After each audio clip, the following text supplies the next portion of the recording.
आले ग मग एकदाच दुकानात। बाई तुम्हाला नांदेडून इथं आणलीस असं तरी इथं काय? अरे दादा आपल्या बाजूची चौतर आहे की नाही, तिच्या आहे की नाही, पोरीचा लग्नाचा बस्ता सगळा इथून भरलाय। तू चल तर खरं दुकानात, तू गेल्या ना मग म्हणशी।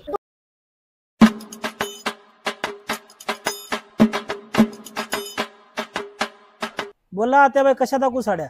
अहो तुमच्याकडे म्हणा 35 रुपयापासून 35,000 रुपये साड्या हाता म्हणा। हो की आत्याबाई आहेत ना। हे बघा आत्याबाई 35 रुपये, 35,000 रुपये। हे बघ दादा, हे 35,000ची होय, हे बस्त्यासाठी घेतो। बाई म्हणजे काय घर उठीतोस काय? इथं दुसऱ्या साड्या आता ते घे की 35,000 साडी घेतोस काय? हे घ्या आत्याबाई। कितीला आहे हो ही साडी? आत्याबाई तुम्ही टेन्शनच घेऊ नका, आपलं होलसेलचं शॉप आहे, टेन्शनच घ्यायची गरज नाही तुम्हाला। हे बी द्या, हे बी द्या पिंकीला, आणि हे बी द्या। हे पॅक करा।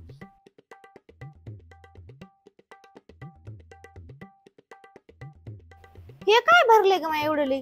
ताई आपलं होलसेलचं शॉप आहे, जे दुकानदार असं विकण्यासाठी माल घेऊन येतात त्याच्यासाठी माल हा चाललाय। हे बघ दादा, तू काय करा आता, पिंट्याला याचं बी साडीचं दुकान टाकून दे नांदेडला।